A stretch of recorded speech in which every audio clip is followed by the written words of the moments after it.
bitch, man, amp style. Come on. Ain't no time for waiting, man. We got fucking Monday Night Raw coming up. Hour 45 minutes. BC's coming on with what? 20 minutes notice, 15 minutes. My amp unit.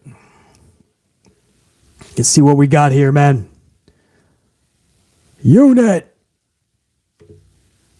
Check, check. 1 2 1 2. BC coming motherfucking at you. Amp unit, it's time to wake up. Get up and get amplified. Ooh. Get up. Put them up, unit. Put them up. Put them up. What'd you work out today? Was it the biceps? Was it the triceps? Did you pump out the delts? Was it leg day? Did you snap people in half? Did you stay? Are you now amplified? That's what I want to hear. You know what? If there's any better way to do an audio check, to do a sound check, that's the way to do it, man. I'm pretty good right now on my end. So if you don't mind, I'm going to switch over to the earbuds. As I always say, we're going to continue to blow out the microphones anyway because we're amplified. But playback is pretty good on BC's end. We're going to talk Ariel Helwani, man. He is opening up. He ain't just giving his side of the story. He's telling you, he's taking you into the locker room when all the drama from Tony Khan was happening over the weekend. Tony Khan, not happy, man. He was watching SmackDown and he was not happy. And Ariel Helwani has taken us, he's breaking down that fourth wall. He's taking us back into that curtain, man, of WWE's Locker Room. This is going to be fun. BC has a transcript of his words. I actually got to see it as well, hear it myself. Before I start off, first of all, members only in the chat. This is full red team, though, man. Whoever's watching, going to catch this live on 15 minutes of notice, thank you. Most of you guys, by the thousands, are going to catch this after we're live over the next 48 hours. To my entire red team, whether you're a member or not, does not matter. Salute to you guys, man. My entire amplified unit. Whether you're a member or not, as long as you show up, smash that up, and you remain amplified throughout the entire stream or video, you are an amp unit member. As long as you are subscribed to the fucking channel, as long as you smash that little fucking bell that notifies you when a video goes out, when you smash that up, as long as you do all that free shit, you are Red Team Go fully amplified. My gold unit, which you see in the chat right now, that's just an extra layer and level of appreciation to the channel, not just to BC. When I see all those green names, when I see all those gold cards, that's appreciation to the channel, what we've created and built. That's not even just a BC, man. So that's an extra level. I like to, every now and again, several times a month, do a stream where I just see all those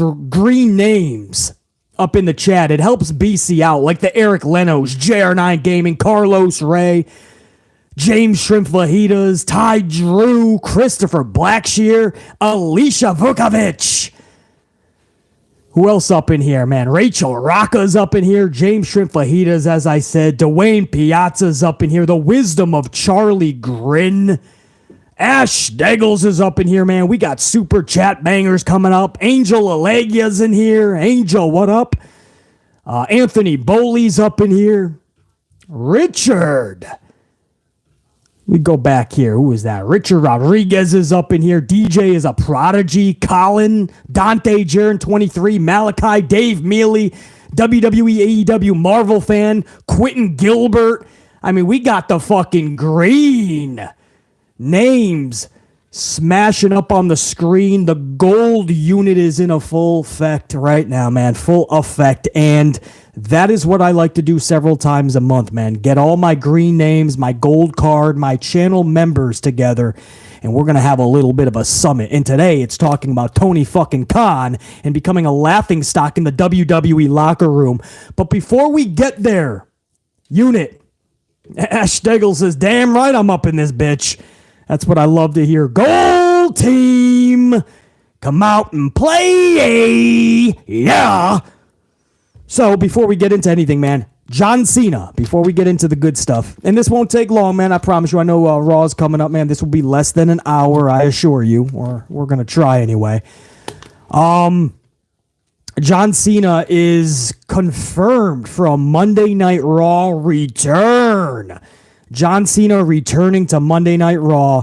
The date that we are hearing confirmation of is March the 6th. So that would be 2 weeks from tonight. That would leave them, what is that, 13, 20, 27. That will leave them 4 weeks before Mania, 3 Monday Night Raws. Now, what do you do? Gold team, this is where I put you guys to work here, man. Who does John Cena actually take on, man? Who? Because I know Austin Theory is going to be the first bet out there, but John Cena is just going to come back and go for the championship. Makes sense because Cena tried to make that relevant. Does John Cena win that championship from Austin Theory, and what does that do for Theory? Do you have Theory defeat John Cena? How does that make sense?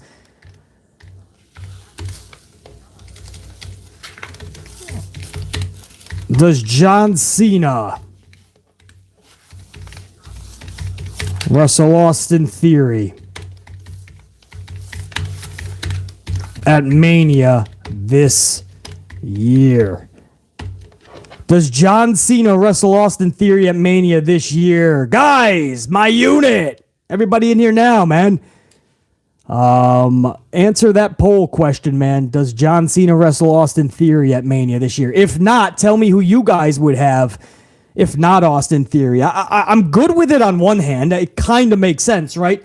We see Austin Theory, and there is so many similarities to John Cena, especially the whole United States Championship shtick.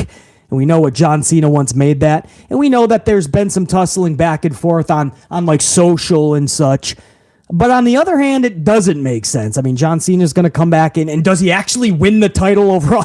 John Cena's going to be your United States champion part-time to the fullest. He's only going to make about 6 dates for the rest of the year, tops, if that was to happen. And does he get beat by Austin Theory? Is that his passing of the torch moment and match?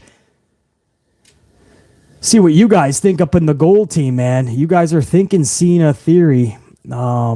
Malachi, since they couldn't do it at SummerSlam, they probably will do it at SummerSlam instead. LA Knight versus Cena. Fuck yeah, I'll take that shit for sure. Jared9 says Cena as special ref for Theory versus Gargano at Mania. Hey, I love that idea, man, and you can really... Dude, that's the fucking match. And their story, Jared9, it's funny you say that, NXT. Let's go to NXT. We know the history with Gargano and Austin Theory, man. So that would actually be good. And in the future, you could absolutely do Cena and Theory, and you wouldn't even need a title on the line. So then Malachi, what Malachi is saying could come true, right? SummerSlam. Let me see what the poll says up in here, man. I need at least 50 votes, man. There's no reason the gold team... we got over fucking 50. We going toward 100. 85% currently says John Cena is going to wrestle Austin Theory at Mania this year. So my amplified unit is convinced that it's going to be Cena Theory. No matter what it is, guys. No matter what it is. WWE has confirmed John Cena's return to Monday Night Raw in just 2 weeks. 2 weeks from tonight, March 6th, John Cena returns. He's also doing a few house shows. I don't know if that's the Boston Raw, but he's also going to be doing some other shows we're hearing in the New England area. So I don't know if... I mean, is this him shaking off the ring rust at live events? And he is going to be wrestling at Mania? Either way, he's going to come back in 2 weeks, March 6th. That's confirmed. It is the Boston Raw. Okay, thank you, Jared9. So if he shows up to live events, it's just going to shake off ring rust. That makes sense. And the Boston Raw will be March 6th. That'll be his official TV return. So that's the deal with John Cena. It looks like he's coming back just in time for WrestleMania. It does look like he's going to have a match. Or, as Jared9 says, maybe special guest referee. Doesn't need to shake off any ring rust. Of course, he's going to get physical, and that'll set up something in the future for Austin Theory and John Cena. I think we're definitely going to see that eventually. Match does have to happen. I totally agree with that. I don't know if that's the best WrestleMania match for Austin Theory, But we shall see, man. March 6th, John Cena is returning to Monday Night Raw. It is absolutely correct and confirmed that is happening. So, that being said, one more thing, too. The Undertaker recently speaking up again about how he's not happy with the product. This time, attacking the lack of kayfabe. And Undertaker says, back in the day, man, wrestlers would protect their character and their story so much. And now, today, you see them go out on TV, do and be something, and then go backstage, get on their social media, and be and do something totally different. So there'll be a bad, vicious heel, and then they'll get backstage, they'll get on their social, and they'll start fucking giggling over dinner with some of the other wrestlers or some shit. And Undertaker is now, I know there's going to be people that say he's bitter. He's just an old dude that doesn't understand the new school. Guys, I fully agree with The Undertaker. In fact, he's saying everything I've said for the 6 years I've had the fucking channel, over 5 years at least. Everything that I've said. Protect your character a little bit more. That's what makes Bray Wyatt so special. Even more so than what we see on the screen. It's what makes MJF even more special.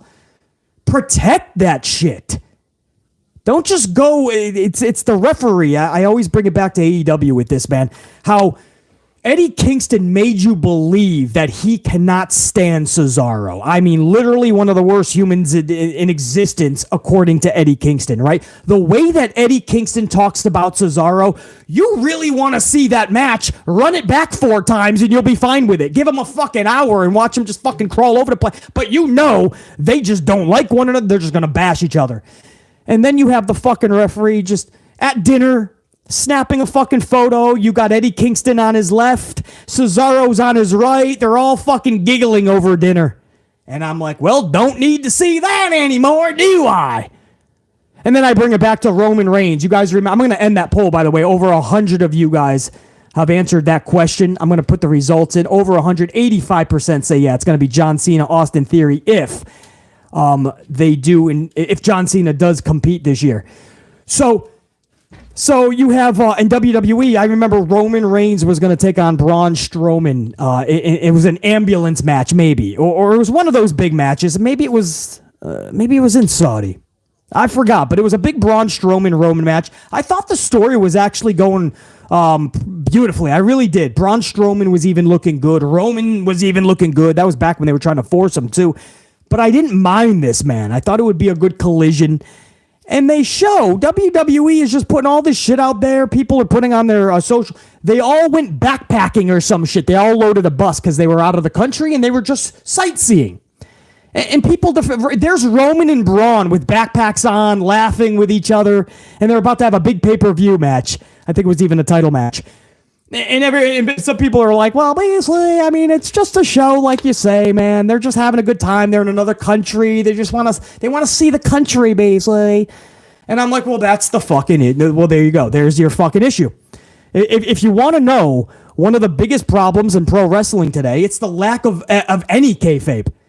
There's a saying today, kayfabe is dead, right? But it can't be. There has to be some semblance of kayfabe still alive. Otherwise, pro wrestling will never exist, guys. It's like the idiots that go, AEW is wrestling. WWE is just sports entertainment. It's 2 different things. Well, those are fucking idiots. It's not 2 different things. Wrestling has to be sports entertainment. Sports entertainment has to be wrestling. It's a marriage of the 2, or it just doesn't work. It just doesn't exist in 2023 if you don't have the both. And on top of that, you have to have a semblance of kayfabe. There has to be a believability into what we're watching. For the 1 hour, 2 hour, or 3 or 4, 5 hours, if it's a pay-per-view premium live event, we have to believe in what we are viewing. We have to have a semblance of believability, and we have to be able to suspend our disbelief, or I call it suspending the reality.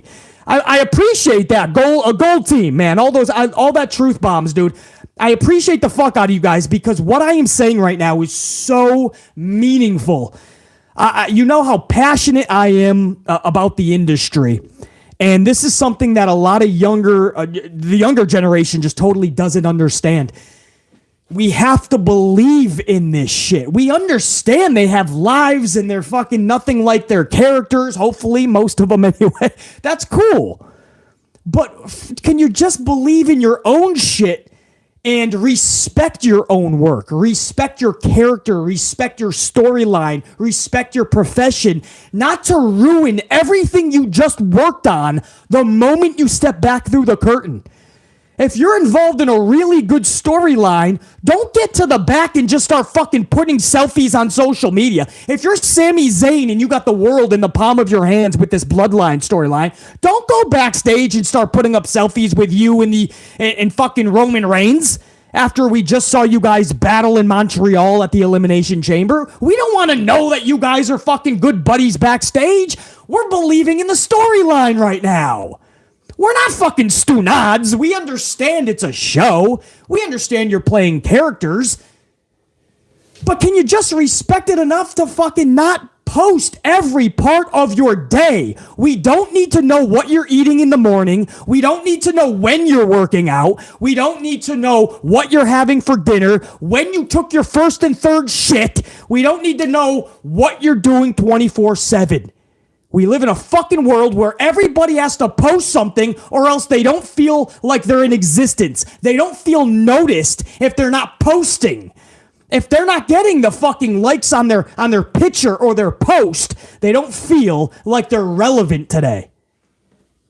That has to stop in professional wrestling. I agree with The Undertaker 1,000,000,000%.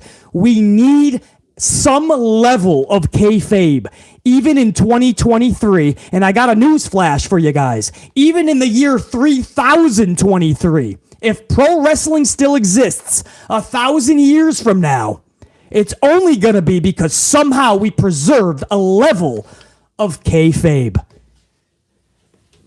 Because when I see Roman and Braun in a picture like that, now we're going to buy the pay-per-view to watch them fucking in this heated war when they were just giggling, backpacking through fucking Europe or some shit. When I see Eddie Kingston and Cesaro giggling at dinner with other AEW talent, literally side by side, the only thing separating them is a 5'7", 160-pound soaking wet referee, and they're laughing over their steak dinner. And now I'm supposed to believe Eddie when he says Cesaro is the worst, lowest form of human shit ever created. And here I can fucking reference back them chilling and laughing at dinner. Why does that have to be on there, bro? You don't have to do that shit. I always say this back in the day, and I know times have changed and you don't got to go to these lengths, but back in the day, and Undertaker referenced that in this interview, back in the day, they cared about it so much that guys like Ric Flair would not even fuck traveling together. He would never travel together. Roman on the same bus with Braun Strowman going to sightsee in a country when they're in the middle of a main event feud would never happen back in the day. They never traveled together. But Ric Flair and the old timers, they took it steps further. They would not sleep in the same hotel. In fact, most times they would sleep in an entire different city or town. That is how much it meant to them. And that's how Ric Flair got over. That's how Roddy Piper got over. That's how Randy Savage got over. That's how the Legion of Doom Road Warriors got over. That is how they did it back in the day.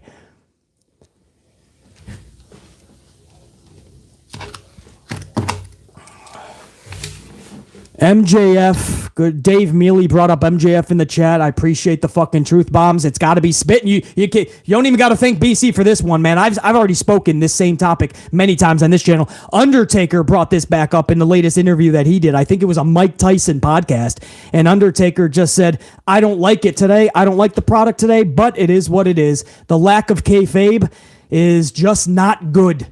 And it was not like that back in the day, but we live in a world where everything's social media and everybody has to fucking see behind the curtain at all times.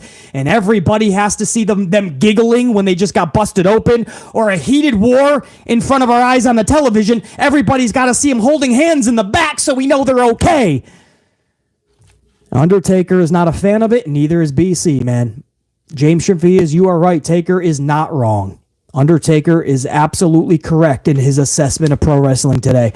Without kayfabe, pro wrestling will never rebound. We're not asking it to get back to the Attitude Era glory days or even the golden days of the 80s, early 90s.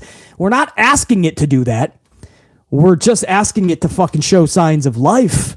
With a few storylines that WWE has had recently, Bray Wyatt, the Bloodline, Sami Zayn, man, Cody Rhodes and his ultimate fucking story, and redemption and journey to get that title at WrestleMania. There's some good shit happening right now over in World Wrestling Entertainment. It's about time that these shows showed some life. We hope that that continues tonight, Monday Night Raw. Edge is going to be on the show. Cody Rhodes is going to be on the show. They're probably going to announce John Cena's return in 2 weeks, March 6th to Monday Night Raw. And we'll see what happens with everything else, man. This is where you have to pick. Everything has to fucking hit into high gear, man, starting tonight. Asuka, Bianca Belair, we're hoping that they deliver tonight.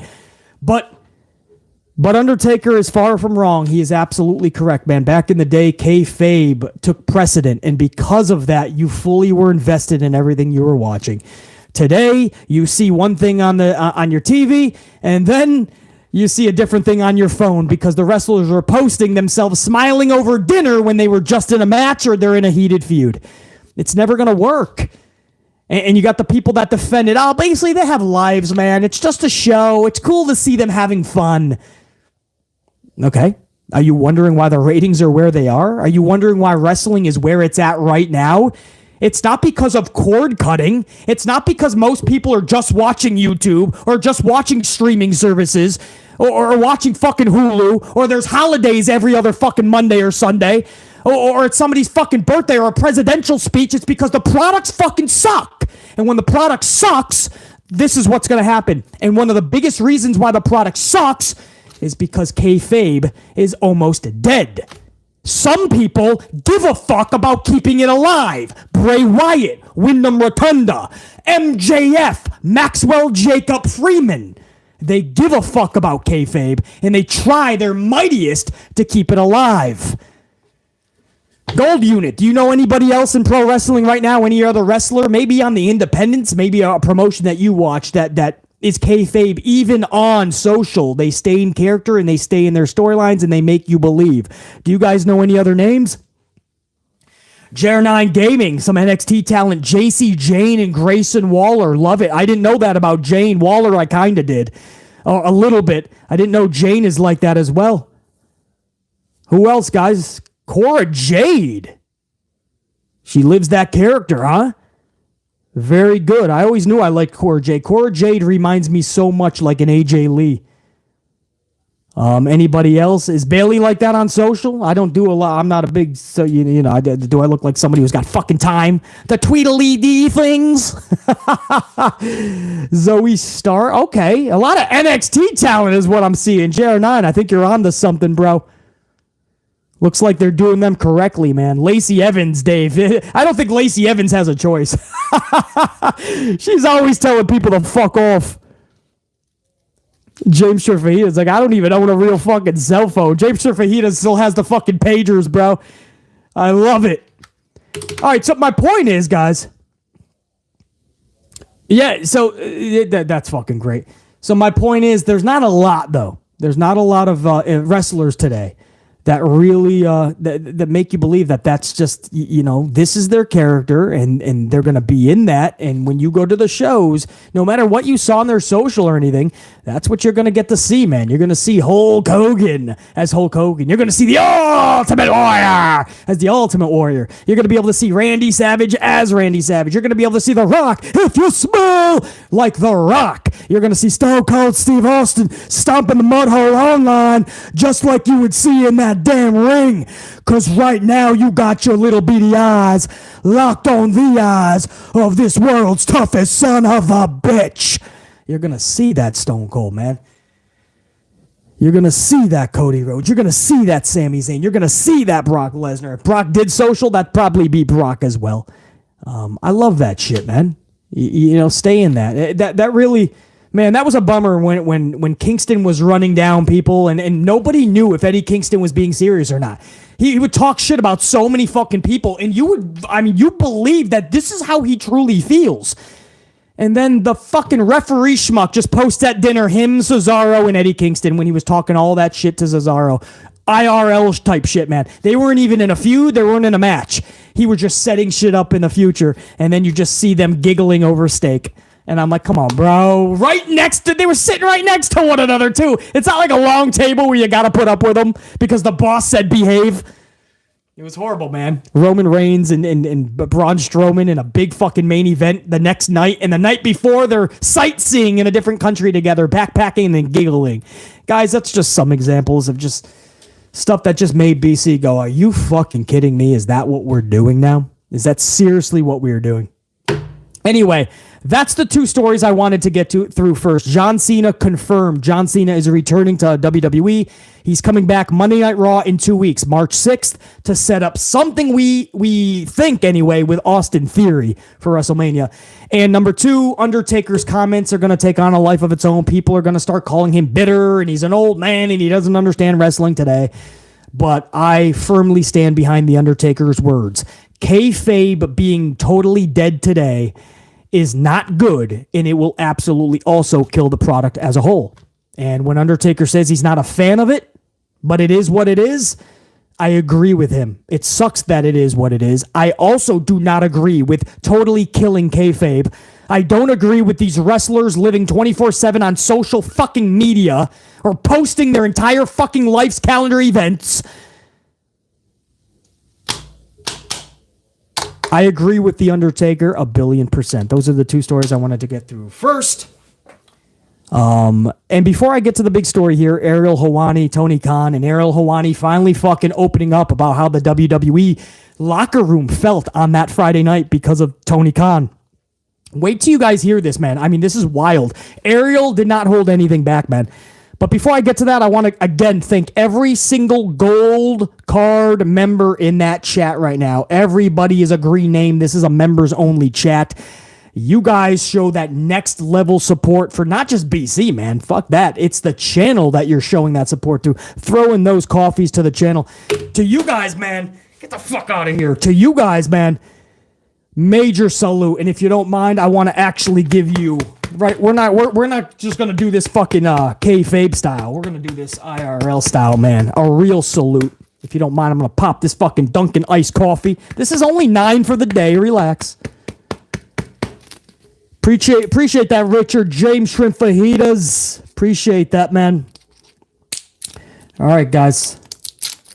Here's the gold member. And by the way, red team, even if you're not a gold member, dude, even if you're not showing that next level, as long as you're coming in and smashing that up. For instance, there's over 100 motherfucking ups already. We haven't even got to the main story. We headed toward 200, and that's because my entire unit, my red team. I appreciate every single one of you guys, man. That's totally free. All you got to do is smash it up, and that's totally fucking free. You ain't got to do anything else. If you want to subscribe, subscribe. If I scare you, don't subscribe. I don't know what the fuck to tell you.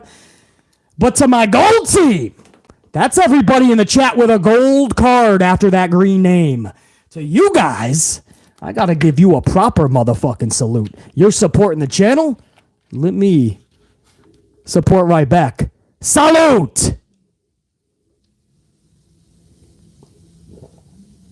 In fact, my gold team, you deserve dos. You deserve dos. And I really want another sip. So gold team, here's another one. Salute, man. Hey, gold team, do me a favor, will you? Get amplified! Damn it, BC, let me know when you're gonna do that, man. I gotta lower the volume, man. All right, so here's the big story, man. Ariel Helwani, and you guys know the deal. If you don't, all right, we're gonna break this down from the jump. Okay. Let me fix that fucking light over there. All right, so this is what happened, guys. So Ariel Helwani just fucking showed up to SmackDown on Friday. It's Montreal, I believe, hometown, correct? JR9, please correct that if it's not his hometown, but it's a town that means a lot to him. I believe it's his hometown. So, Carlos Ray, I love that, brother. If you want the truth, subscribe. I love that, Carlos. I appreciate that, man. Good to see you up in here, brother. Always. So what happened is Ariel showed up on SmackDown. It's Montreal, JR9. Yeah, hometown. Thank you, JR9. So it's his hometown. Appreciate the flames, man. You guys rock, dude. Fire right back. You guys are fucking fire, bro. You guys are fire. You guys are the fire. Carlos, hell yeah, man. I appreciate that. So Ariel shows up to SmackDown. He's not even a part of WWE fully, and he's not a WWE journalist, guys. He does interviews for pro wrestling. He tries to do them for AEW, even Tony Khan, but that didn't work because of Tony. But that's what he does. So he shows up because it's his hometown, Montreal. Nick Khan was his former talent manager. I don't think people understand that. Nick Khan, the CEO of WWE, way before this wrestling shit and even UFC, was his talent manager. So he knows people. Triple H and him have had good discussions, just like he tried to do with Tony Khan from AEW, and Tony Khan just totally went bizarro world in that interview. But he shows up because he was offered, hey man, your hometown, do you want to show up? Do you want to cut our pre-tape at the beginning, just the voiceover? And then they said, well shit, do you want to do a little fucking, a little segment or even 2 segments here and there for Elimination Chamber? And he's like, well, fuck it. All right, I might as well. I want to put over the town, and no harm, no foul, you would think, right? So he shows up on SmackDown first. Now, clearly, Tony Khan is watching SmackDown. That's obvious. He just exposed himself with the fucking tweet that he sent out to Ariel. But it's what he says to Ariel. Now, this is a huge night for Ariel because he talks about how he used to have all the action figures. His dad wouldn't even let him watch WWE. His dad would come downstairs and say, you're too smart for this. This is stupid. And he would have to change the channel when his dad left. He would put it back. He grew up loving this shit. And he was like pretty much geeking out when he was backstage and like seeing how it was all done. I mean, this was a big night for this dude. Just to do one night or one weekend in Montreal for WWE. At the moment, he didn't even know he was going to do anything for Elimination Chamber. They just offered him to go out there and do something with them, and he was like, fuck, man, yeah. So this is what fucking Tony Khan says this, man. Literally, you talk about ruining the dude's night. Tony Khan sends a message over to Ariel, tags him in it, and says, you're a fraud. You're as legitimate of a reporter as Tony Schiavone. And JR9, I got to give you I'm always thinking JR9. If you guys don't know, this is all my gold team, so you guys know JR9. That's my right-hand man on the channel. I had to ask him a bunch of fucking the actual quotes in yesterday's stream of Elimination Chamber, the good, bad, and ugly, because I didn't have the actual quotes. So, JR9, thank you for coming through big yesterday, man. But I do have the quotes this time, bro.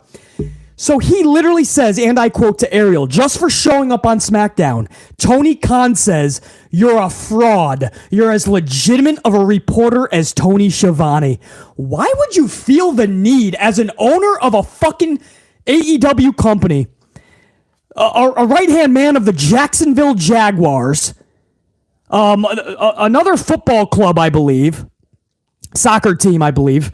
He's got all these things go. Fulham FC, is it?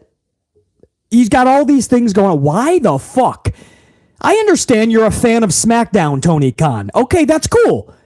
But don't fucking, first of all, don't expose that you're just watching the competition so freely. On top of that, why would you drag your own broadcast announcer, Tony Schiavone? Why would you drag Tony? Tony is damn good at his job. And the last thing Tony Schiavone needs is his own boss dragging him through the fucking mud. You're as legitimate of a reporter as Tony Schiavone. Tony Schiavone is damn good at his job. He's never once claimed that he was a reporter, by the way. And Tony Schiavone was pulling in badass ratings that you probably will never see in your lifetime. Tony Schiavone was a big fucking reason while Nitro was pulling in 6 and 7s while you're trying to get a fucking million 2 weeks in a row. And you're going to drag somebody like Tony Schiavone. Bunch of bullshit. I don't know. I still don't understand.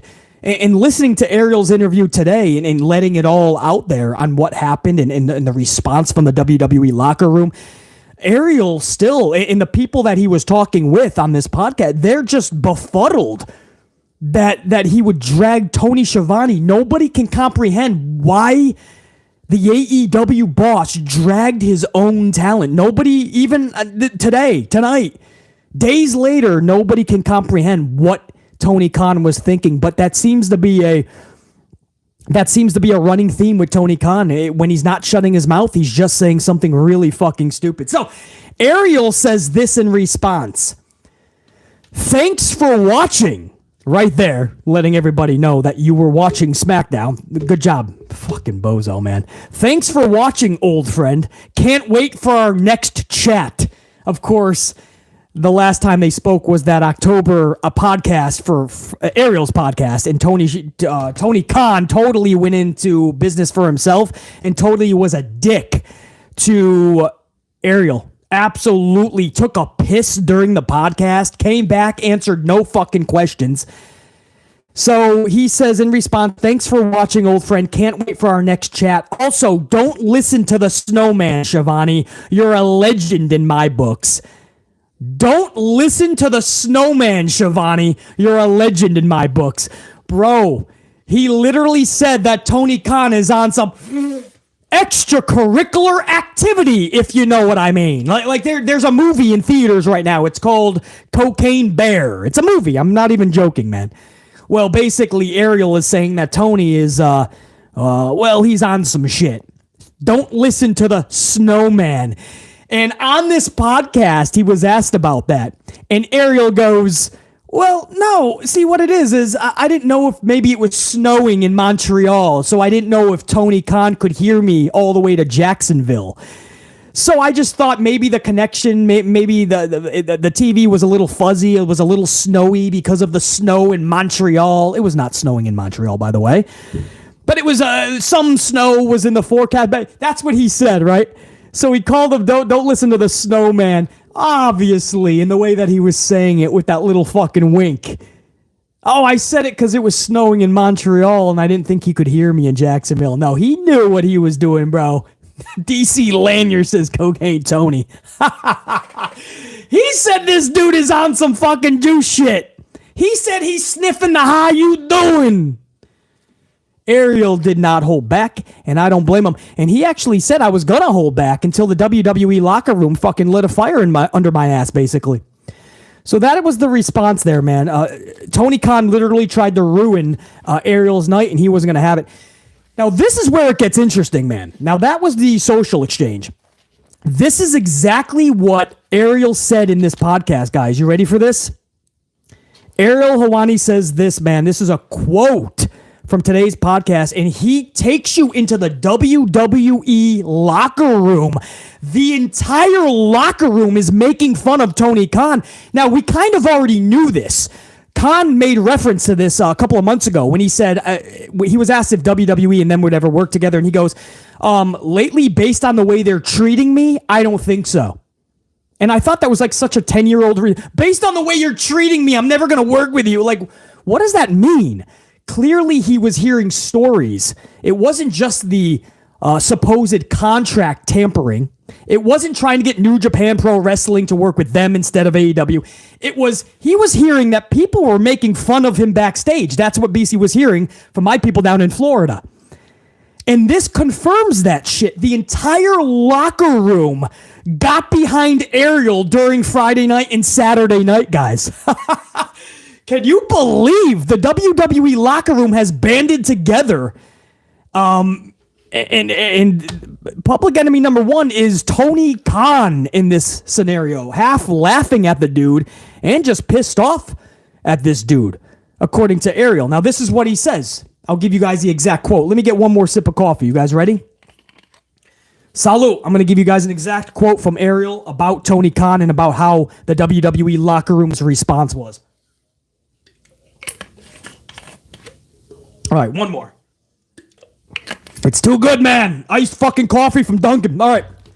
Ariel says, and I quote, Ariel has opened up about the WWE Locker Room's reaction to Tony Khan watching WWE Smackdown and then slamming Ariel publicly on social. And I quote from Ariel. All right, get amplified, BC. I looked at it 3 times. Oh, this is great. He starts off saying this, guys. I had to look at it 3 times because I thought it was fake. I seriously thought it was fake. He clearly is still upset about giving me one of the worst interviews of all time back in October. Again, guys, I have to stop for 1 second and remind you that in October, Ariel brought Tony Khan onto his show. Tony answered nothing. He hid behind the excuses of, I can't talk about that. I won't talk about that. That for legal purposes, I won't say anything about that. I can't say anything because there's the investigation. He would not even elaborate or even try to skirt through the question and act like this is a real podcast and try to help Ariel out. Nothing. He shut down on Ariel. Then he said, I have to take a piss. I'll be back. Came back and proceeded to answer no questions. It was absolutely a debacle of epic proportions. Ariel had to go live and say, that was one of the worst interviews I've ever conducted, and I apologize to whoever had to watch that. That sucks. I actually watched the entire thing, and it was absolutely one of the worst showings that somebody can do to a podcaster, man. Tony Khan absolutely fucking, he was a fucking jackass on that day. An absolute fucking prick. And I felt bad for Ariel while I was watching it, and then afterwards, it was the ultimate disrespect, as Malachi says. So anyway, guys, so Ariel says, I looked at it 3 times, that message after SmackDown, because I thought it was fake. He clearly is still upset about giving me one of the worst interviews of all time back in October. I was going to wait and chew on it for a bit and just not respond right away. But the amazing thing, listen to this, guys. The amazing thing is how fast this thing spread like wildfire backstage in the WWE Locker Room. Everybody coming up and asking, did you see the tweet? Did you see it? Did you see what he said? That beep and beep. That son of a beep. That's Ariel's words. The wrestlers, the talent, the roster, the locker room, everybody going up to Ariel, furious, telling him he's got to respond. That son of a bitch. Did you see what he just said to you? Did you see what this clown said? Everybody was going up to Ariel. He was not going to respond, guys. And he said the locker room was fucking livid. He says, at that point, I realized. It was then that I realized it really was him. It wasn't a fake. And I actually felt bad for Tony Schiavone, he says. That was one of the first things he thought of was, wow, that was a real comment from Tony Khan himself trying to bash me on one of my best nights of my life. And he dragged his own commentator, who I have so much respect for, Tony Schiavone. And so he says that at that moment when the locker room was furious, I thought, okay, A, that was real. It's not fake. And B, I feel bad for Tony Schiavone. Ariel goes on to say, this guy doesn't have a fucking clue what journalism is. What I wanted to respond was, relax. Dana's not going to shag you, bro. Because we all know that's his idol and who he's trying to curry favor to. So Ariel thinks he's just trying to suck up to Dana White. And they have an allegiance against Ariel, obviously. And Nick Khan and Ariel. He says he was clearly trying to get himself over through me. He was clearly trying to get himself over through me, but there was no way I was going to allow it. He was trying to get one over on me because he knows he needs to. And I think what he meant by that is the ratings are just going backwards to the point where Tony is now announcing a new announcement for Wednesday to try to get 100,000 viewers back. So he'll probably pop 950 maybe because people are going to want to see an announcement and maybe a new debuting superstar next week. So he's going back to these tricks. So Ariel is saying, you need me to cover your shit more, don't you? And it pains you to see me on a fucking WWE broadcast. So he says he was clearly trying to get himself over through me, and he needs to, but there was no way I was going to allow it. It was not going to ruin my night. I can tell you a lot more about that interview back in October that he's mad about. Just how weird it got. Just how bizarre it was. So what we saw is just the half of it. He says he can tell us so much more about how bizarre Tony Khan was on the day of that interview back in October on his podcast. So he says, I could tell you more about that and how weird and bizarre it got, but I'm not even going to get into that right now. And he had his little freakazoids come to his defense, and they're trying to compare me to Dave Meltzer. What the fuck? I am not a wrestling journalist. I've never been a wrestling journalist. I don't know why people are confusing me for one. He says, I'm a journalist for MMA. I interview some wrestlers and some talent. That's it. This was just a bucket list opportunity for me to be in Montreal and do something with the WWE for one night, which turned into 2 nights. Back at the chamber. He says, in fact, by the way, when I started with BT, it was only for interviewing UFC. Then Dana White threw a fit and they moved me to wrestling interviews. But that was never the plan, and I've never been a journalist for pro wrestling. So, before my appearance on Saturday night, oh, this is great, guys. I love this. Oh, this is great, man. Michael Cole. Guys, you can say what you want about Michael Cole, unit. You can say what you want about Michael Cole. This is a dude you want in the trenches, man. In a foxhole, when the world is ending, you would want Michael Cole with you, man. Because he's going to have your back. Listen to this shit, man. Before my appearance on Saturday night, Ariel says, Michael Cole came up to me and said, wait till you hear how I introduce you tonight. And when later in the night, when they showed Ariel and Michael Cole is announcing him, this is what Michael Cole said. And I got the quote. This is just amazing. Because again, don't forget, guys, this is what Tony Khan said to Ariel. You're a fraud. You're as legitimate of a reporter as Tony Schiavone. So he called him a fraud and basically illegitimate. Michael Cole announces Ariel like this, and I quote, and to the left is the unbiased, world-renowned combat sports journalist Ariel Helwani, who asks all the hard questions, whether you want to answer them or not. End quote. Live during the Elimination Chamber pay-per-view announcing Ariel. Bro, Michael Cole gives 0 fucks. And for that reason, from here on out, BC rocks with Michael Cole. That's now my dog. Hey, unit. Some of you may not want to hear this, but guess what? As the leader of the unit, I'm already putting my stamp of approval on what I'm about to say. Michael Cole is officially a part of the Amplified unit starting now. Salute to our new AMP unit member, Michael Cole. Salute. Because we gonna rock with that motherfucker. Salute.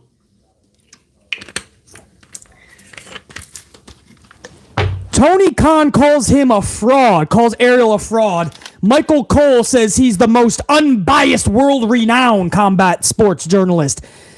Tony Khan said he's as legitimate as Tony Schiavone. And Michael Cole says he asks all the hard questions, whether you want to answer them or not. The exact thing that Tony Khan was accused of in the Ariel podcast.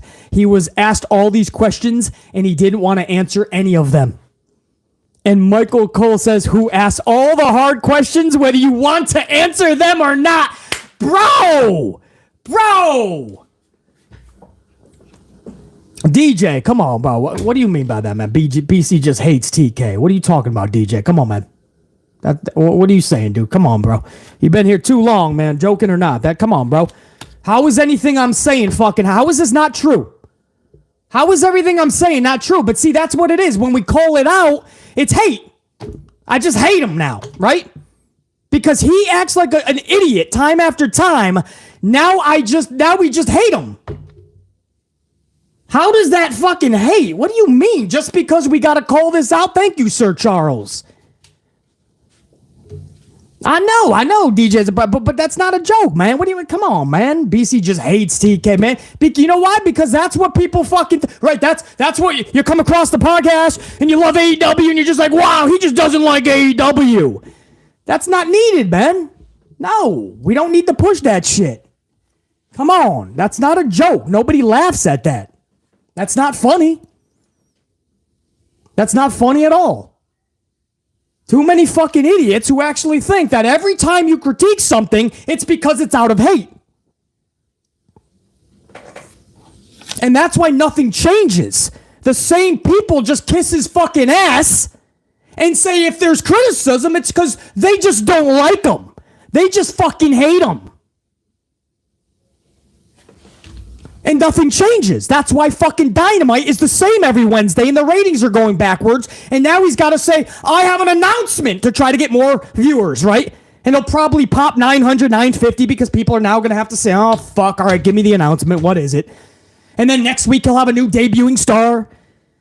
And then the process will repeat itself. Because nobody wants to fucking make things better, right? We all live in a fucking la-la world.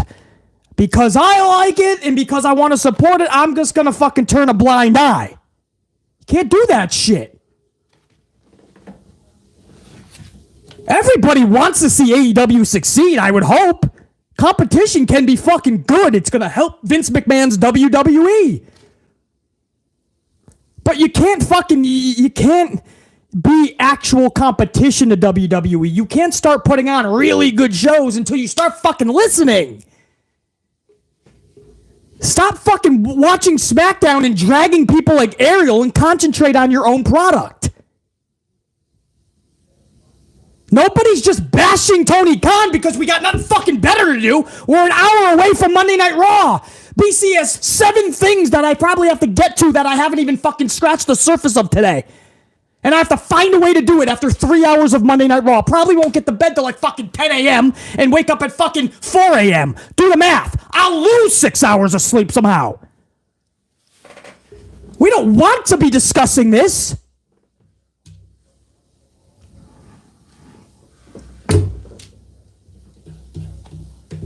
Chat.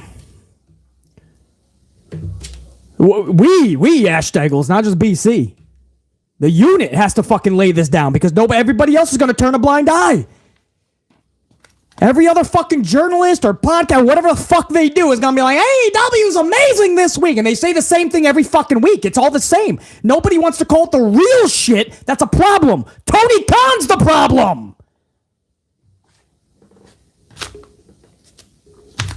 Michael Cole, bro.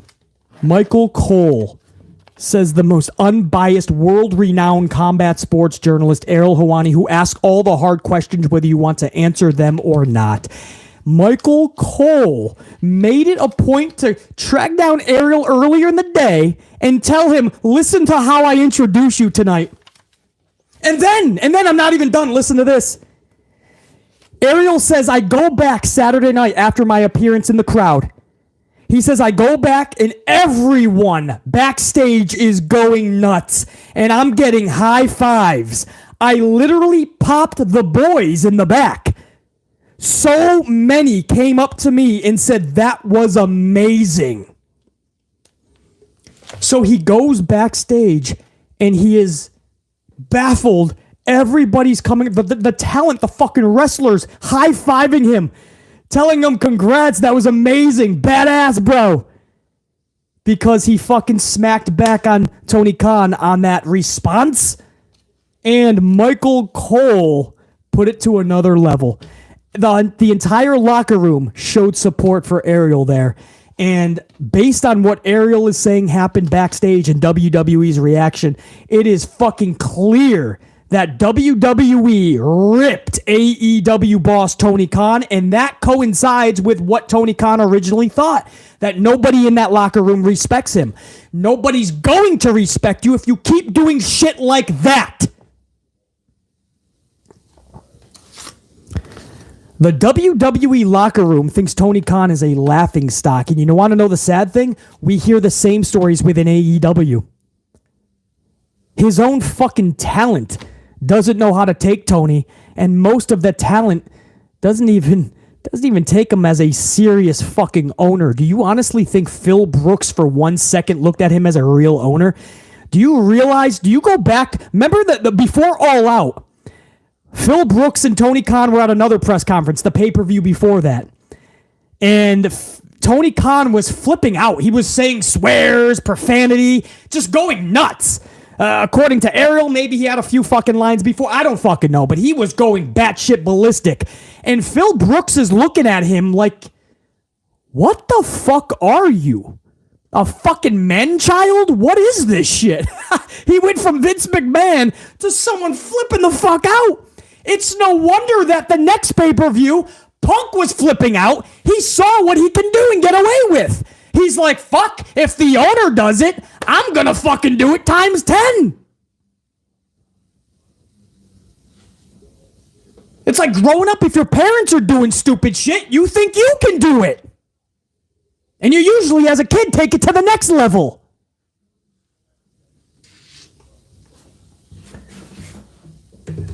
It's amazing to me how many stories you hear from the AEW locker room and how many times they've had to cover up for Tony Khan. Tony says something stupid in the AEW locker room, has to dig Tony and them out of a hole. Do you guys remember, he says too much. Remember Malachi's contract? Malachi had to make a fucking a post and a video and talk about how he does not have 5 years left on his, he didn't sign a 5-year contract, so everybody needs to relax, whoever sent that out. He knows damn well Tony Khan is the one that said it. Tony Khan said he's got the 5-year deal. So when he wanted out of the contract, people thought Malachi was being a fucking douche because he had all this time left and he just wants to leave now. No. So Malachi had to go and fucking correct Tony Khan's wrongs because he doesn't shut his fucking mouth. Malachi, yeah, I called it then too. Of course. I'm usually going to be right with this shit because I don't give my opinion. I'm just giving you guys the facts. You know, people like BC or not, that's their prerogative. I'm literally giving you facts and what needs to fucking change, what shouldn't be, and what has to be.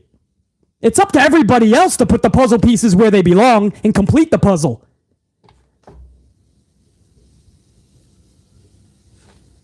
I just don't understand how everybody is not understanding that AEW has a real chance to be something special.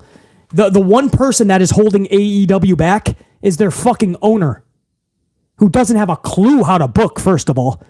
Anytime there's a chance of a fucking shining star, he will ruin them somehow. Wardlow looked like he was going to be the biggest thing since sliced bread, and he was ruined 3 different times. Even Darby and Orange had 2 separate occasions where they thought they were going to be something big, and then he fucking pulled the plug on it both times. And then tried to do a forced push, and by then it was fucking over. Hook should have been fucking... Hook, there was a fucking 3-month period where Hook came by storm onto the scene. Hook is a fucking another wrestler now. I'm talking some of the smaller dudes. Could have been something. FTR should have been one of the best tag teams in the fucking world in AEW, not just elsewhere, while with AEW. No, Tony Khan didn't like them, so they could be on Dynamite most of the time. Malachi Black sits home 3 weeks out of every 4 weeks. Miro's been sitting home for 17 fucking months, it seems. I can keep going on and on. He doesn't know how to fucking book. He doesn't know how to create fucking stars. Same we bashed Vince McMahon on this channel. What's good for the goose is good for the gander. If you think we're just going to bash one motherfucker, no, we got to call it down the middle. Vince didn't want to create stars for 10 fucking years. I don't see Tony Khan creating nobody because he puts them on the back burner the second they get some momentum because he has to parade Dan Garcia out there and Action Andretti and Dante Martin and Wheeler Utah and take a shitter and the new flavor of the month over in the fucking UK and the next fucking one in the rotation in New Japan. And most of these people nobody's ever fucking heard of. But he's booking for one. I'm just doing what I would do. I like it. I like it. I made a wrestling promotion just so I can enjoy it. Well, you're alienating so many people, bro, and that's why you saw 824,000 in the ratings. Your own fucking tried and trues are going backwards. I said on this channel for the longest time, fuck a million. Their tried and true hierarchy is 850 to 950. They pulled 824. No competition this week. It was MTV Challenge and a couple of fucking regular NBA games like always. You can't have a whole season and call it competition. Fuck that shit. You're going to have to put together good shows and fight. Fight for what you fucking are in. Sink or swim. You can't sink every week because the NBA's on.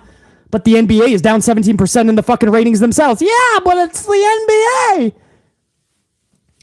And Monday Night Raw, it's football. It's football, basically. That's the reason the ratings are low. Okay, well, they were pulling in 1.7s and 1.8s while football was on. Do you know what Raw pulled last week? 1.8. It's not that much different than football. It's the same. Stop blaming everything else. Stop with the excuses. It's okay to say the shows suck and fans don't want to tune in. They don't feel it's must-see TV. They don't think it's worth their 2 hours on a prime time, and they're leaving in droves. 824,000 viewers this past week, and there wasn't even a big reason why. They just didn't feel it was a good fucking show, and it hasn't been. Instead of addressing this and saying we're going to get better, do you know what Tony Khan's been saying the last 2 weeks? We're putting on the best shows we've ever put on in our 4-year existence in the past several months. The best shows to who, bro? To you and your fucking little niche that's getting smaller and smaller and smaller by the fucking show by the week? So here's Tony Khan at 824,000 viewers. And do you know what he's saying now? I have an announcement on Wednesday, everybody. Come on back. I'm going to have an announcement. Remember, this is what always gets you guys back, man. Maybe we can come close to 1 million again. And what if I give you a new debut in a week? Because he's not going to concentrate on good booking and storylines and developing characters and larger-than-life superstars and wrestlers. You know why? Because he doesn't know how to. He needs the fucking help, but he refuses to do such. He wants to be the guy. Tony Khan drove Cody Rhodes out of AEW. And isn't it ironic that Cody Rhodes is about to be the undisputed Universal WWE Champion in about 6 weeks? The former executive vice president, one of the founders of AEW All Elite Wrestling, is about to be the WWE Champion of the World in 6 weeks. That wasn't just butting heads with the Young Bucks. That was butting heads with Tony Khan. Anybody that knows, knows. If you know, you know. If you don't know, well, now you know, as the Notorious B.I.G. once said. That's the fucking truth. Appreciate that, Ty Drew. That is the fucking truth. We hit an hour. I wanted to keep this under a fucking hour. Ariel Helwani has came out and told you exactly that the entire locker room was totally in to bashing Tony Khan this week and really got behind Ariel. And in the process, Tony Khan told everybody that he was watching SmackDown, bro. So it's not, and DJ is a prodigy. I know you were just kidding, man. But my point was that's what people think, right? People that just come across the podcast and are like, wow, this guy just doesn't like AEW. That's not are you fucking kidding me? I'm the one who says I want it to succeed. If somebody will just fucking listen. But I'm right every week. I'm right because when I say this every week, the ratings go backwards every week. So clearly I'm right. It's not like I say these shows are lacking and they suck and then all of a sudden they gain 200,000 viewers every week. Then I'd shut the fuck up. Clearly I'm right. I don't need anyone to tell me that. I know that. I'm trying to help AEW. DJ, much love and appreciation, man. Yeah, no, but you brought up a good conversation. That's why I embellished that, because you brought up a good point. I mean, that's what people just say. They turn a blind eye to it, right? Oh, no, it's great because I like it. Just because you like something doesn't mean it's good, by the way. Right? BC likes a lot of shit. It doesn't mean it's good. I like Jinder Mahal. That does not mean he should be world champion. Or even on Raw every fucking week. But I like him for my own reasons. You know, I think creatively I could do a lot with the fucking dude in that promotion. You know, I like certain foods you may not like. Doesn't make them good foods, by the way. It may just mean that's my taste palette. You know? What we like and don't like doesn't necessarily make it good. Good to us, but it doesn't make it good, right? Everybody has to kind of come together and you only know what's good and what's not by the facts, guys. Facts will tell us what's good and what's not. That's why I love numbers, metrics, statistics, right? Because that'll tell us what's good and what's not. As a whole, the world comes together, right? Countries or things like the Nielsen ratings. And you see exactly if it was good or not. You see how 150,000 people went away from the Jay Briscoe tribute show. They wanted to see how they were going to salute Jay Briscoe. And then the 2 weeks since, 150 G's. They only had fucking less than 1 million. 150 said, check you, I'm out. I don't like it. Monday Night Raw is losing 250 to 300,000 for the past 8 years. The facts tell us it's not good. But it's amazing. In today's world, nobody cares about the facts. If I like it, it's good. If I don't like it, it's bad. That's why I don't like opinions. They're like assholes. Everybody's got one. They're usually full of shit. When I come on here, yeah, it's a podcast. We go hours at a time sometimes. So you're going to hear my thoughts, my opinions. No doubt, there's going to be times for that. But mostly, guys, we're going to be talking facts, right? That's why I love my members, man, my gold team. Because I know everybody that's got a gold card next to that green name, you guys understand the biz. You understand what needs to be corrected. You understand that when I say something, it's because there's accuracy behind it. It's not that fucking hard, man. If people would just stop going, BC just hates it, and start understanding that BC's trying to help it, make it better. Maybe we could have fucking really good wrestling again, man. Maybe listen to The Undertaker when he talks about kayfabe needs to be alive in 2023. Instead of just saying he's bitter, he's old, The Undertaker is past his time. Listen to The Undertaker. Instead of saying, oh, fuck Beastly, he just hates all of it. Listen to the words and say, maybe dude's right here. We tried everything else and it's not working. Anyway, unit, appreciate it, guys. Much love and respect to all you guys. Thank you for all the truth bombs, dude. That always means a lot to me, man. Again, you expect it when it's gold card members because you guys totally understand. And even though it was members only, man, my red team showing up too, man, we're over 200 on the ups, even though these are conversations that make people cry and everybody get, stop it, man. You're hitting Tony Khan a little hard, man. You know, and we got to fucking... you got to pass the tier bucket. You guys fucking still rock that over 200. We're headed toward 250 on those. Hundreds were here live. Pretty fucking cool. On a pretty, a topic that didn't really have too much to do with Monday Night Raw other than John Cena returning in 2 weeks. And I know most of you guys are going to catch this afterwards. To the thousands of you that are going to catch this, man, make sure you still smash that up. Just because you didn't catch this live doesn't mean you're off the hook, Red Team. Red Team's got to step up. All right, guys. Jer9, I appreciate that, dude. And you guys being here to rock out and put your fucking honesty right back is what I love. WWE, AEW, Marvel fan, DJ is a prodigy, Eric Leno. Big names passing that tier bucket already, man. Sir Charles, no doubt. Shout out to my entire red team that wasn't able to be in the chat because you're not gold. That's okay, bro. You don't have to be. Just show up, smash that up. Most of the streams will be everybody. This is just my way to show appreciation to everybody. That's gold card. In fact, rather than do a whole gold members roll call, I want to give a roll call to everybody that's in the chat, actually, because that's what this is all about, man.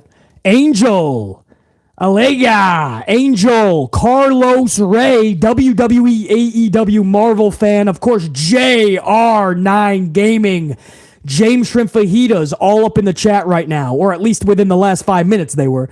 Malachi Ward. Who else? Eric Leno. Sir Charles was up in here. I got Wisdom of Charlie Grin, right?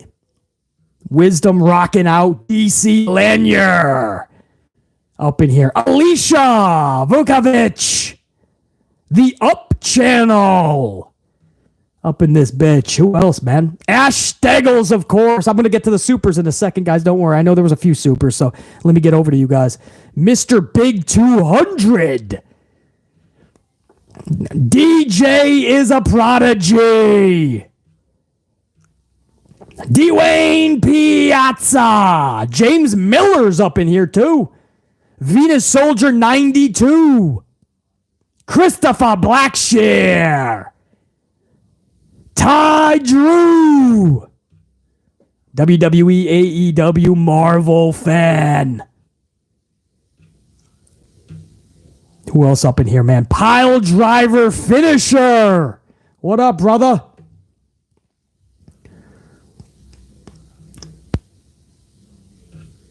I got fucking, I got Alicia, right? I got Alicia. Trying to see everybody in the last 5 minutes on the chat, man. If you were 10 minutes ago, I probably ain't going to be able to get that up. They're up on the big screen anyway. Let me see. I got Eric Leno. I know I got Eric Leno. I got Dante Jaron 23. Dante Jaron 23. Colin. Go Jackets. What up, brother? Cy Parker. Clutch City fan. Dave Mealy. Lee Laws up in this bitch. Rachel Rocca. I got Venus Soldier 92. And I got Eric Leno, yeah. So, all right. So that's my fucking gold members that are in the chat, or at least in the last five minutes. So I wanted to do a different roll call, man, for my members, man. Everybody that was able to catch this live right now. Thank you, guys. And before I take off, hold on. Let me go over to the supers, guys. I know there was a few. Let me get it on the big screen if you don't mind. Hold on. Ash Steggles! I should have known Ash Steggles was going to rock this out, man. Banger bombing yesterday in the Elimination Chamber stream. Ash, salute, dude. Let's rock this one out. Super Cyan Amplified style. Red and gold team. Go! Can you tell I'm amplified to the moon? I got to do that with a little, I got to do that with a little Cameron Grimes. Ash Steggles, let's rock it out for both the red and gold team. Ash, thank you for starting this out the right way, man. I did see that pop up when I was sitting down, too. I'm like, that's got to be Ash Steggles, dude. Ash is showing support to the red team as well. So, red team, show that love back over to Ash Steggles in your own way, man. If you didn't smash the up yet, do it now and do it for Ash, man. He's showing you guys that love. Richard Rodriguez, 2 spot, just showing that love, no words needed. Richard, I appreciate that. Right back to you, man. All the appreciation going right back to you. Salute, Richard Rodriguez. WWE AEW Marvel fan with a 10 spot. Couple of coffees. John Cena is coming back March 6th on Raw, but however the problem is, Austin Theory is the United States champion, and John Cena shouldn't be after Theory's title. It doesn't need to be for the title. Yeah, we talked about that earlier. I kind of agree with you, actually.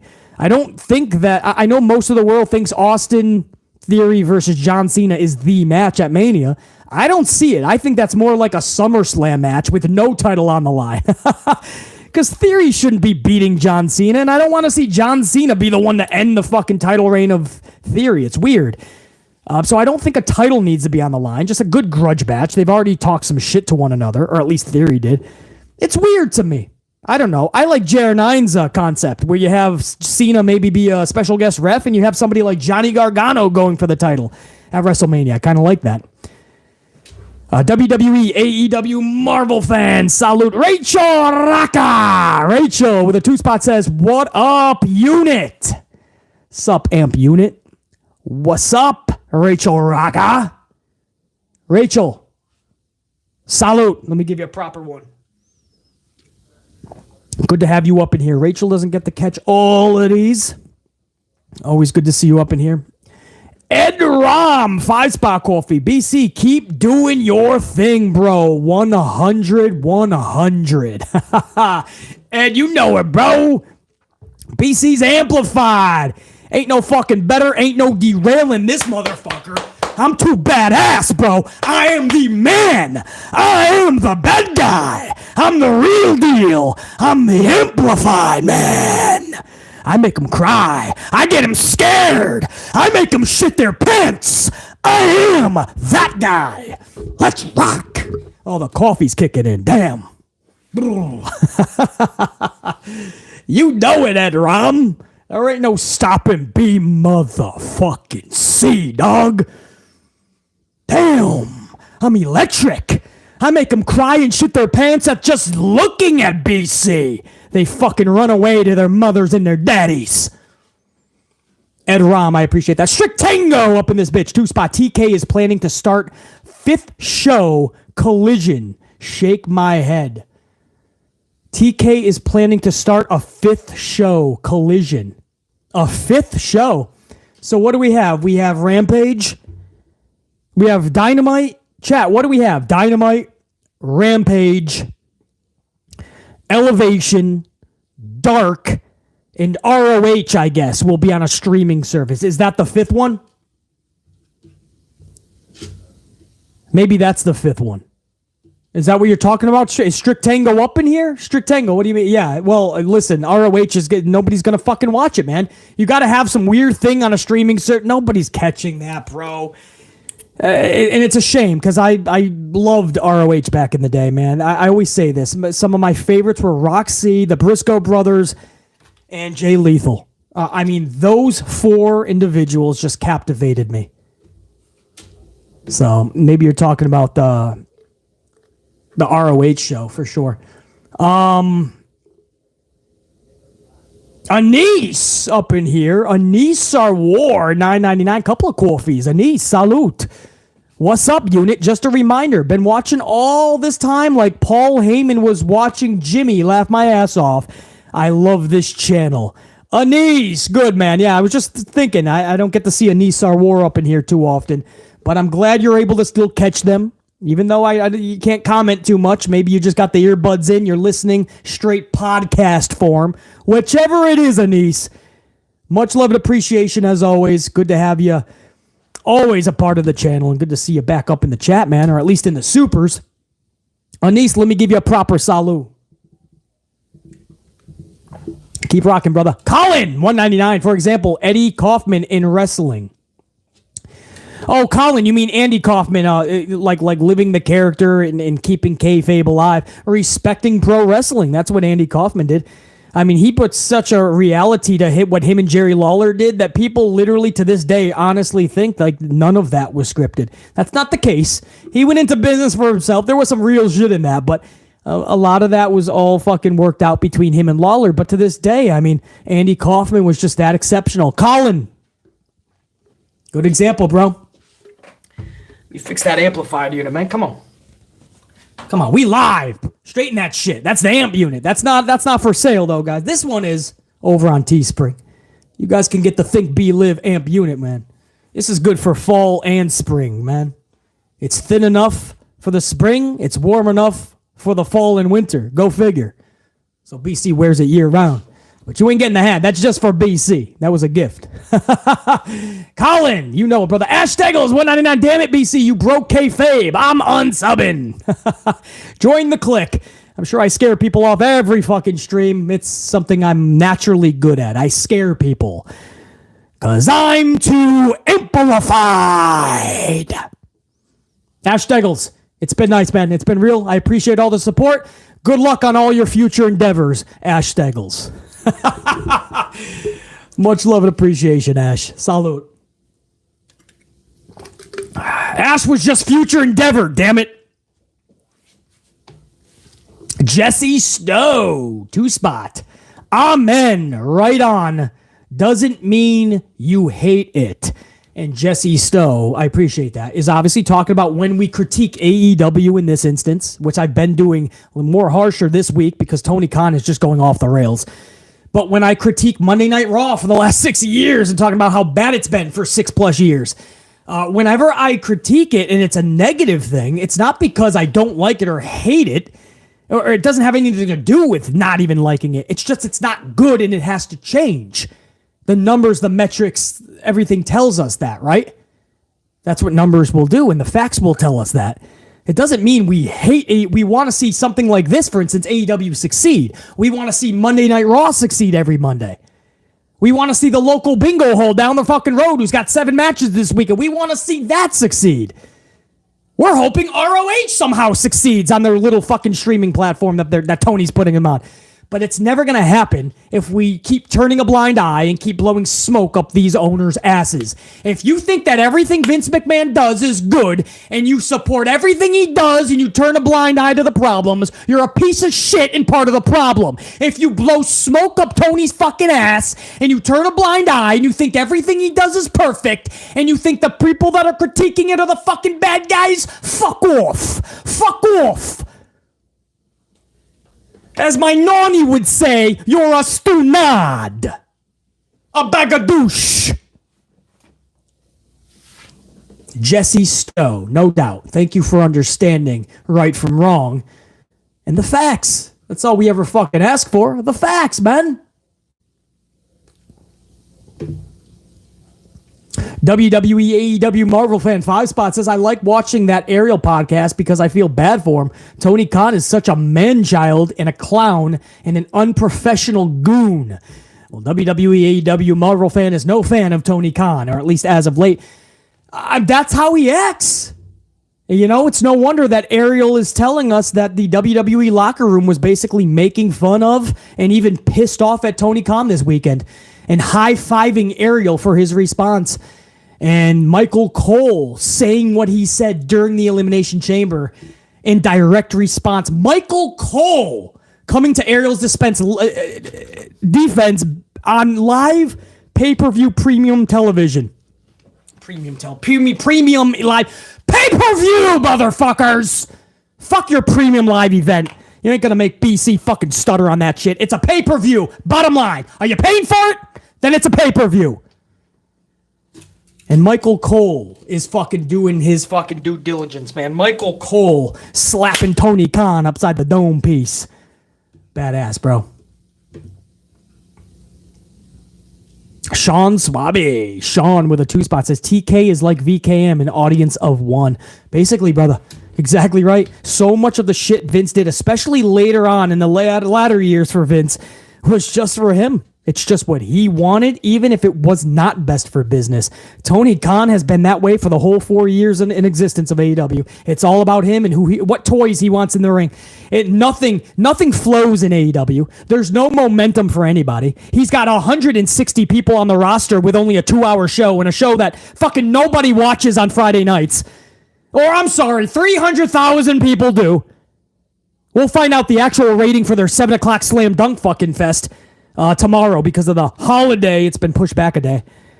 But 2 hours and he's got 160 people. So some people fucking wrestle for a couple weeks and then they're off TV for 2 months. Then they come back for 3 or 4 weeks, then they're off TV. Meanwhile, you got people like fucking the Martins and the Garcias and Action Andretti's and shit like that get more TV time than the actual stars.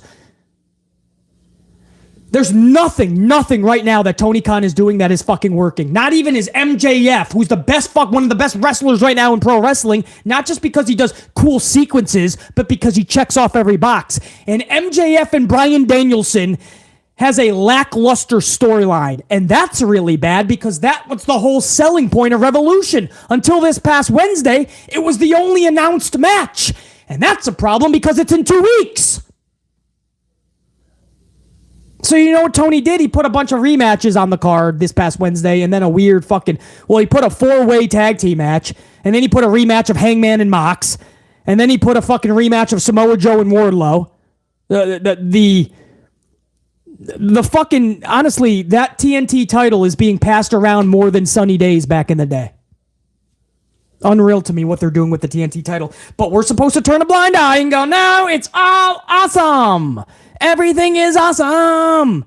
Everything is cool when you're part of the crew. What the fuck you want us to do? We're fully AEW. Everything is awesome to these people. You show up to Starbucks and they tell you it's $76 for a coffee. You don't question it. You just say, awesome. Here's my credit card.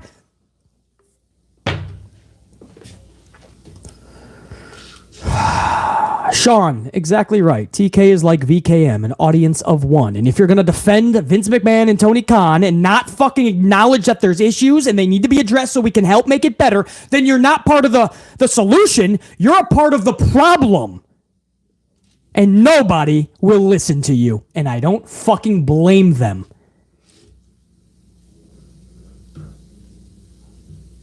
We got a couple more before, that was the first. I got a couple more too. Let me give a salute to all those supers, man. And to Prime Killer. Prime Killer with a 2-spot. The one that should keep TK in check is his father. Yeah, you would think he really doesn't know that much about the wrestling business. He's letting Tony do his thing, but he doesn't understand the way that this dude's acting and everything, man. AEW could be and should be much more further along. The only one preventing AEW from truly succeeding right now and being 1.2 in the rating every Wednesday is Tony Khan himself. I honestly wish Shad would intervene. I don't know what he would do wrestling-wise, but business-wise, he can at least tell him to shut his fucking mouth for a minute. Prime Killer, no doubt. Emmanuel Caraspati, my fellow Italiano. Emmanuel 2-spot, coffee and fire emoji, salute. Hey, Emmanuel, salute, brah. Much love and appreciation right back to Emmanuel. I appreciate that, man. Thanks for the coffee. Never needed, always appreciated. All my supers. And in fact, let me give you guys another rounder shout out, man. Emmanuel, Prime Killer, Sean, WWE AEW Marvel fan, Jesse Stowe, Ash Steggles, Colin, Anis Sarwar, Strict Tango, Ed Ram, Rachel Rocca, Richard Rodriguez. Thank you so much for all those supers. And yesterday, guys, we were running out of battery. I had 1% left. The last 6 to 7 supers I kind of had to run by real quick, so I want to give a shout out to those last 6 to 7 on yesterday's stream. JR9 Gaming, Adam Caraxon, Savage 1024, The Punisher, Jimmy Fingers 19, Legend O'Fold 101, and Isaacar and JL. Man, I know I had to kind of rush through them. I was on 1% bad. So I appreciate all of the coffees that you guys threw over to the channel. And again, I already did kind of a roll call for my gold members that are in the chat today. So that was for you guys, man. I hope you enjoyed the last hour and a half. I wanted to be under an hour. It went to an hour and a half. We're getting amplified. We had too much fun. Is it too much fun or is it so much? We had so much fun. We went an hour and a half. Fuck it. We would go 2 hours, but Monday Night Raw is in about 15 to 20 minutes. So I'm going to let you guys off the hook now. Do what you got to do. Take a piss, make a sandwich, pick up a bad habit, go play in traffic real quick, pick up a coffee, whatever you got to do. Subscribe to the fucking channel. Become a fucking member. Whatever you got to do it now. We'll reconvene tomorrow for the Monday Night Raw review. All 3 hours BC will have for you guys, man. Thank you so much. Gold team, red team, first of all. Salute to my red team, my non-card members, my non-members of the channel, my red team who just threw up that like, 250 on the ups. I appreciate that. Red team, salute to all you guys. To my gold team, though, to you guys, this was for you. I mean that big time, man. This is for, I'm seeing you guys right now in those gold, in that gold car looks so fucking good. The green and the gold reminds me of my Green Bay Packers. That was not by design, by the way. I didn't know the names would be in green. But JR9 Gaming, as always, I can't say that enough for you, brother. Thank you so much, JR9 Gaming. Carlos Ray, dude, just on my screen, how funny is that? JR9 Gaming, Carlos Ray, right underneath them too.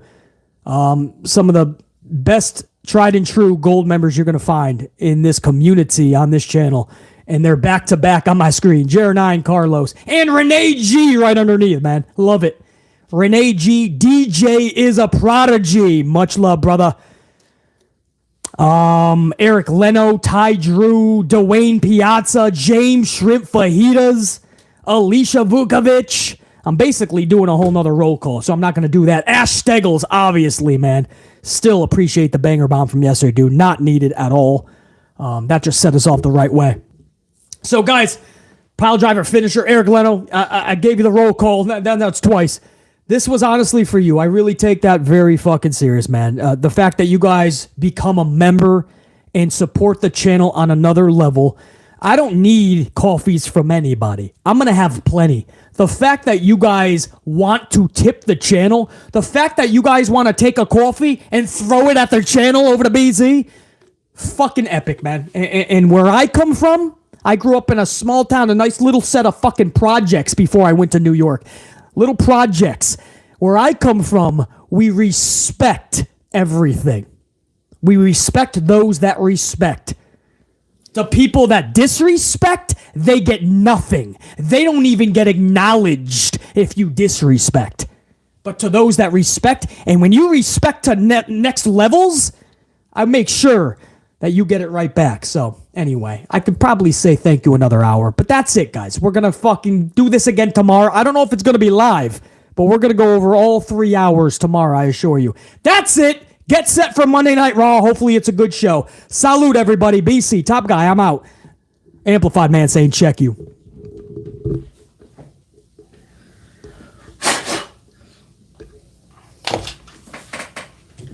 Salute!